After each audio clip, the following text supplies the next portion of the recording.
Despite that term 1,000-year event, meteorological experts say there have been 9 storms just along the Carolina coast here that would meet that definition in just the last 25 years. They say that's a trend they expect to continue, meaning that areas like Carolina Beach could continue to face the brunt of coastal flooding.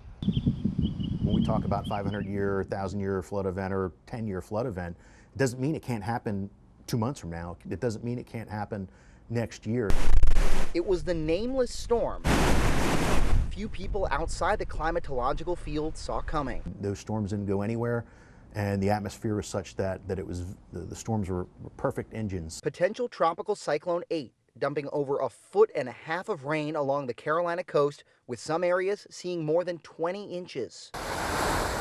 Most of that falling in a 12-hour span, leading to one of the worst coastal flood events in recent memory. The fire hose is the best way to describe it in a station. Paff is the meteorologist in charge at the National Weather Service's Wilmington office. And I think it just goes to really teach us again that it doesn't have to have a name to have impacts associated with it. Steve says the term 1,000-year event relates to the probability a storm or flood event could occur in a given year, in this case 0.1%. But they're on the rise in North Carolina, 9 of them in the last 25 years. The problem that we're seeing is a lot of these multi-100-year, 1,000-year events that have occurred just in our office's area of responsibility has increased markedly since Hurricane Floyd in 1999. Despite many residents being caught off guard, Kathy Dello with the State Climate Office of North Carolina says it wasn't the forecasts that were off, but the communication. Some of the models had 15+ inches of rain in them, but we're talking about forecasting things that haven't happened in the past.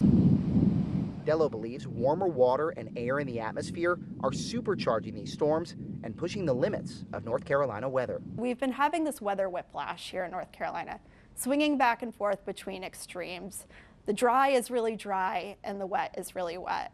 It's tough to prepare for both. Dello says there were areas not far from Carolina Beach here that received 4 to 6 inches in this storm, meaning that forecasts for those communities were largely accurate. On the whole, though, this is an area that is seeing a lot more rainfall than they did a few generations ago. Paff says 15 inches more annually on average than 100 years ago. That's a trend, again, he expects to continue, meaning being climate aware, as he puts it, will be more important than ever.